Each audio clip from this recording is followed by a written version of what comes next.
For this round of throwback rotation, I have once again attempted to finish my grandmaster climb while only playing sword, mainly because I don't have the vows to craft more decks.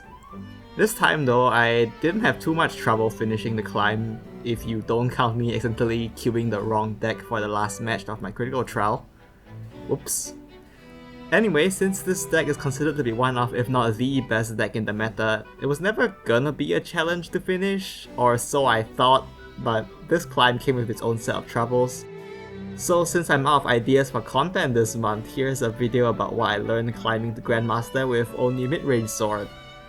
And if you're here for just the gameplay, it's timestamped so you can just skip to the part that you want to actually watch.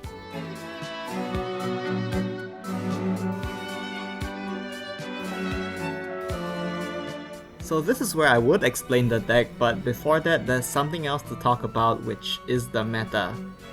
Something of a Shadowverse zoomer myself, coming into one of these older meta brings with it some, guess you could call it culture shock.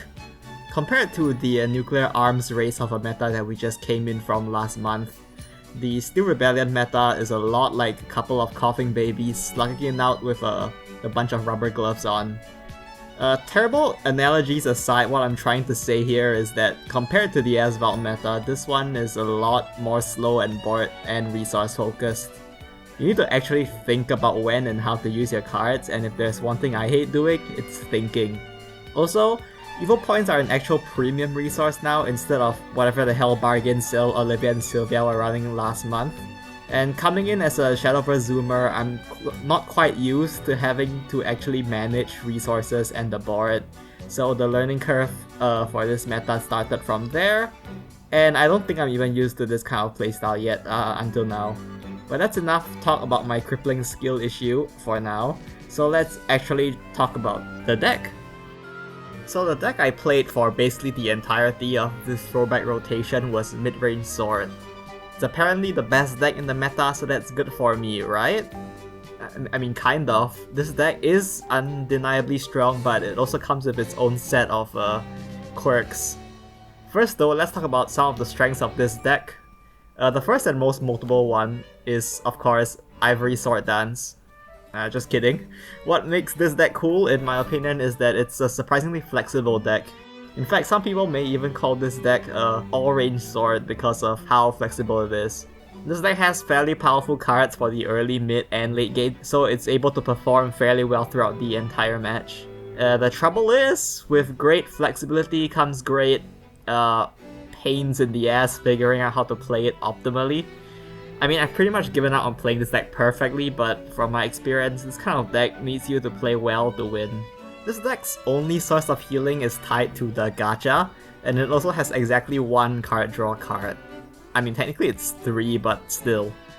Coupled with all of that, this deck doesn't quite have all the reliable late game damage output of decks like Arca Shadow and Spellboost Rune. It does have decent sources of damage, but you're not gonna find ways to reliably 20-0 your opponent in the late game.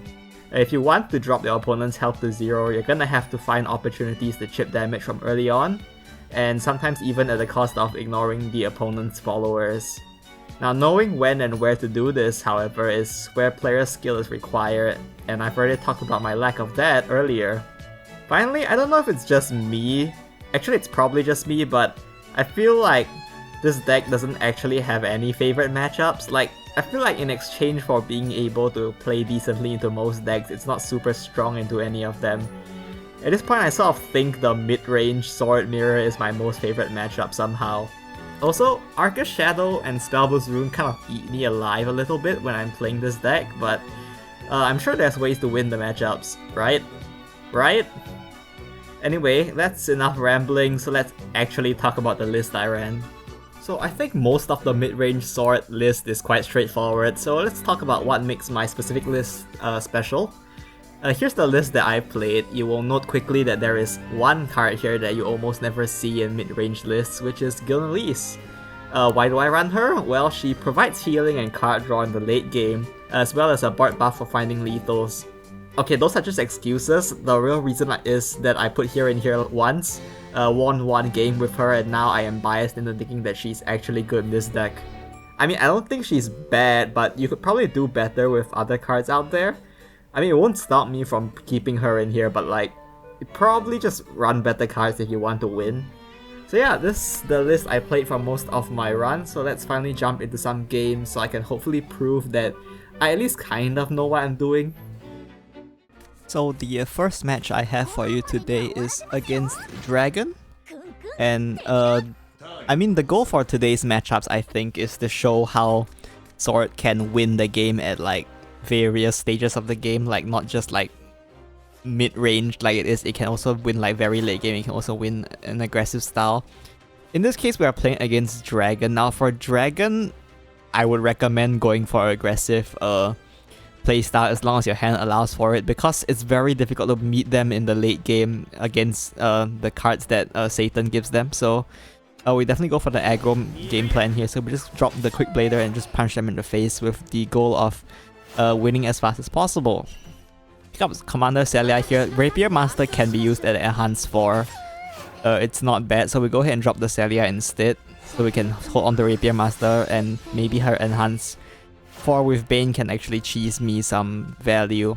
And we do pick up the Cyber Cannoneer here though, so we're just gonna go ahead and prioritize that for turn 4. And just punch them in the face. We just ignore their followers. Our goal is just to punch them in the face until they die. They are the ones who are on the back foot and have to trade here, so we are advantaged in that sense. We go ahead and drop the Cyber Cannoneer here, and once again we just punch them in the face. And there's the Anaros here, which will let my opponent ramp, which is a bit scary, I guess. It's not like that fast though, so we're not too worried here. And they do have this Baneful Rending, which they will use to clear a bunch of my followers. And they also trade the Roy, so I'm stuck with just this assembly draw on board. Oh, I don't really have anything good to do here.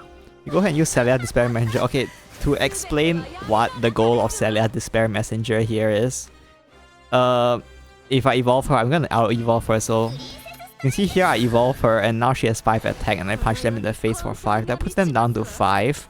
Which means that if there is no like healing or wards, we can finish them off with Dragon Knights next turn. If they do pull out wards, I'll probably have to do something like Apostle to ride the turn out and hopefully top deck something better, but I think the amount of pressure I'm putting onto them by going Celia here is worth it. If the Dragon deck, I mean if they have wards, it's probably going to be Poseidon.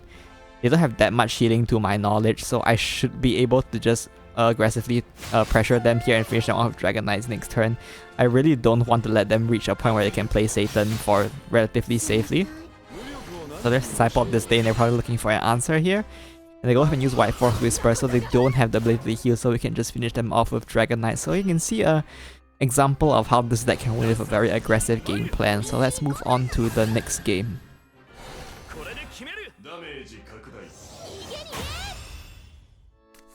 So for this next match, we have a game against Haven, and we are going second. I think generally I do like going second games more in terms of video, because it's a bit more compelling, because going first is pretty strong in this meta in general. We are going second here against Haven. This is likely to be Holy Lion, and there's the Holy Lion of Salvation, so we do know this is going to be the Holy Lion deck.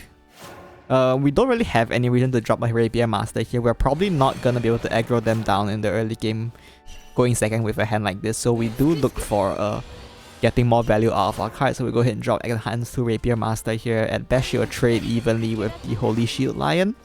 And my opponent just goes face, which is also fine. And go ahead and get rid of the Holy Shield Maiden. Holy whatever Maiden. And then we drop the Aether. Aether will draw Leisha for us here, which is very strong. And also, she can trade over the Shield Lion, which is also pretty good. We got Cyber Cannoneer here. There is an argument for going like Ivory Sword Dance or something to clear their board at one go here, but I feel like I kind of want to pressure them with a white board here, so I do go for Aether. Do I think this is the correct play? Maybe not, but my thought process is that I pressure them with a white board here, and then they spend their resources clearing it, and then next time I can finish off what remains with Ivory Sword Dance, making use of the Enhance 5. The opponent trades the Holy Lion here, and they're gonna go ahead and play the Zealot of Repose, Petra as well to protect their Zealot, and they will Evo face. Oh sorry, they will Evo and trade here I believe, so that they Zealot can clear my whole board and we take a bit of damage as well. We got the Leot here. This turn is a bit awkward. I don't really know what. I guess this is one of those turns where you just don't really know what to do. I could go Lisha here, but then I leave the Zealot alive. You generally don't really want to leave the Zealot alive because against when you're playing Sword especially, your early game quite often you go wide with low health followers and the Zealot is your worst enemy there. So we go ahead and play Leot here. Go ahead and evolve Leot as well. Leot will do two things here. First, we can use it to clear the Zealot. Secondly, we pick up the Veiled Reckoning and the Assassin inside, so depending on what they do next turn, we might be able to hide Lisha with Ambush and look for a lethal that way. Depends on what my opponent has, of course. Also, we draw the Rapier Master here. I was hoping that the Amulet would miss and hit the Rapier Master instead of my Leot, but it hit my Rapier Master, so that's a bit unfortunate. My opponent does go ahead and evolve the Elysian Chain Hairs here, which is not that strong of a turn from them, and they do play the Holy Lion Crystal. Or the Holy Lion Temple, sorry. It's fine. So they do have this pretty wide board here. I don't really have a good way to clear this board. Like I could like play Lisha Evil and play Ivory Sword Dance, but honestly that play is kind of weak. So here my thought process is that since I can't full clear their board reasonably with in a like a solid way, my thought process is to put a big vein onto the board and force them to clear my board instead. Especially since they don't have evil points right now, this should hopefully cause them some trouble here. So even if their followers trade, it's still alive. So my hope is that that will create some problems for them. But my opponent does have Prism Swing here, which allows them to clear my vein and keep one of their followers, which is fine. At this point, my opponent probably has exhausted a decent amount of their resources, so I decided to just use Ivory Sword Dance to clear. I don't trade the Lisha because I'm pretty sure a 5 health follower or Haven is very hard to clear without evil points, especially since they've already played a Prism Swing, which we just saw earlier. So this Lisha should hopefully be able to stick on board. There's Holy Lion Crystal, which is fine. There's another Holy Lion Crystal, and there's another Prism Swing, so they do have another Prism Swing. Thankfully, they didn't have like a follow-up to finish off the Lisha after that, so that's good for us. And this time we go ahead and just drop the Latham. Latham is fine to play here, I think. It helps clear the board, and more importantly, it gives me some sustained effect to get damage out to try and chip them down and finish them off. So hopefully we can do that. We go ahead and get rid of the remaining Holy Lion with the what's his face, the Nano, which forces them to have to find a way to clear Latham here, which I think they shouldn't be able to. That's the Blackened Scripture. Holy Lion Crystal is fine. The Latham stays on board here, which means that with Ivory Sword Dance we do have lethal, so it's good for this, good for us. So Ivory Sword Dance will guarantee clear the entire board. And then with the help of this enhanced 4 Rapier Master, we have exact lethal. So that's it for this game. Let's move on to the next game. So for our last match for today, we are going second in the Sword Mirror. I feel like no Sword deck, or rather no deck showcase in this meta is complete without a Sword matchup, and especially so when you're talking about the Mirror here. So here I do an unusual keep. I don't generally like the keep Ivory Sword Dance, but in the Mirror specifically, I feel like Ivory Sword Dance is going to be quite valuable for protecting my face. So I go ahead and keep it. That's the chromatic duo for my opponent. If they picked Magnus, although most people don't pick Magnus here, but if they pick Magnus, they might be able to stop Ivory Sword Dance here. My opponent just goes ahead and drops Cyber Cannoneer, which is fine. Going second on the Sword Mirror, you're especially on the back foot here, so you can expect to play a slow and careful game if you're going on second in the Mirror. So that's what we'll be trying to do here, and that's also why it's probably, hopefully, a good showcase of how Sword can play even in the late game. And there's Queen Chimera the white, so they did pick Chimera here, which allows them to go white here, which is a bit annoying, but we do have the Valves to clear this, so it's fine. Ivory Sword Dance is a very, very valuable asset in the Mirror, so you want to be careful with how you use it. It's very good for clearing Leot and other ambushed commanders, which is definitely something you might have to deal with. And also it's just generally good board clear in general. It's a super broken card. And there's Dragon Knights, which they will use the trade, which is not ideal, but it's fine. We can definitely clear that. We go ahead and use Lisha here, I believe. Yeah, I go ahead and use the Lisha here. Hopefully to go wide and annoy them. Yeah, I dropped the Lucius. I don't expect to use Lucius, and I think the Rapier Master might be more valuable.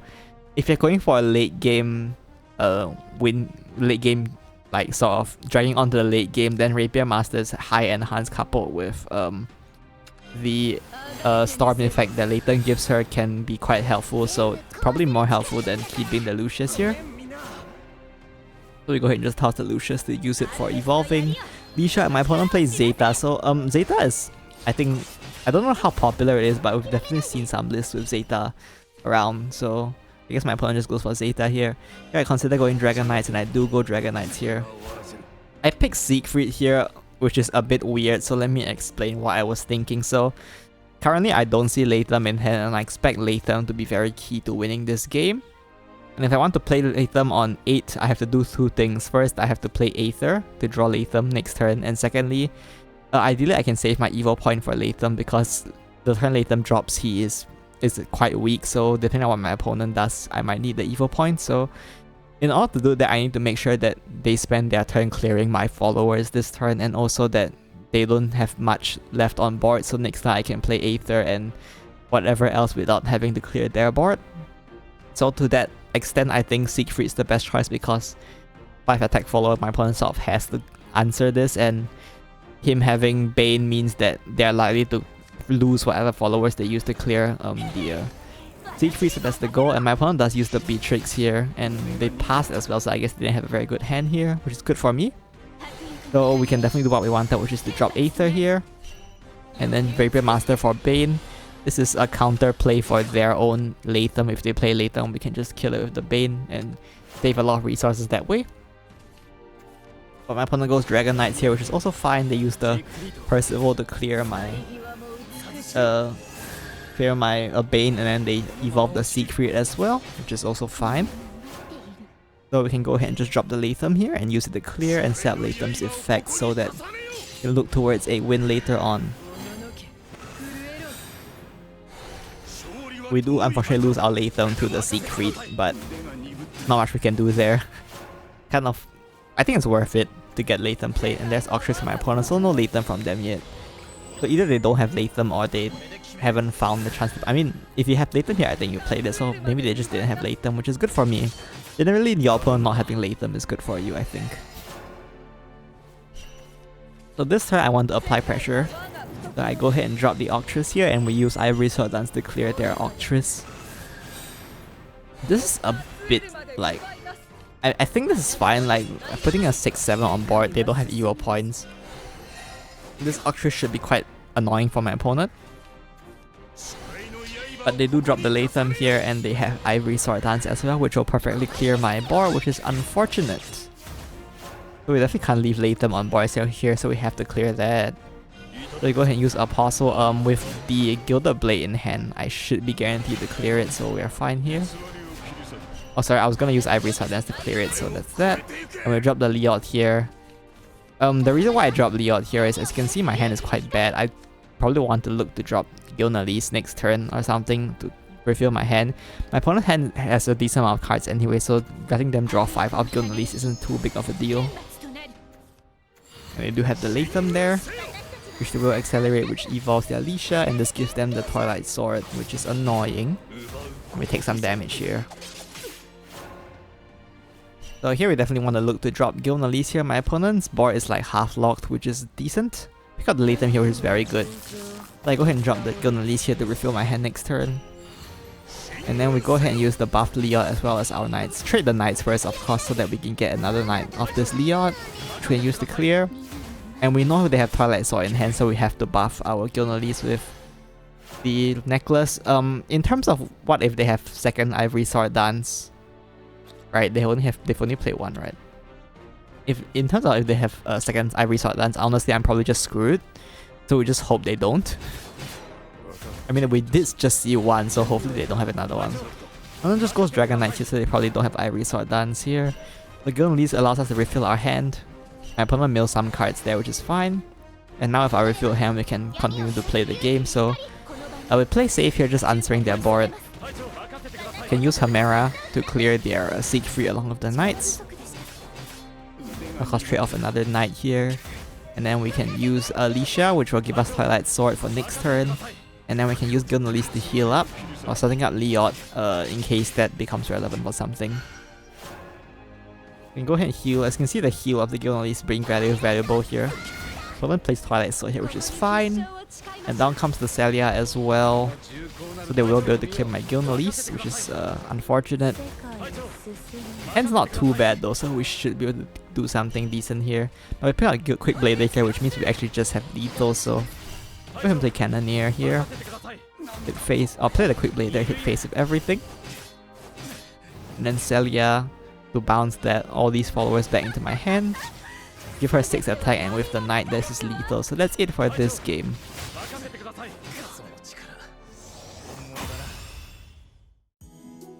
So those are all the games I have for you today. Would I recommend climbing with this deck? Not really. It's like stupidly expensive and takes some thinking to play well. But if you do end up playing this deck and you're struggling, hopefully this video gave you some ideas for what to look out for and think about when playing the deck. I mean, I don't think I'm the best player to learn from or anything, but I did manage to get the Grandmaster, so I'd like to assume I at least kind of know what I'm talking about. I hope.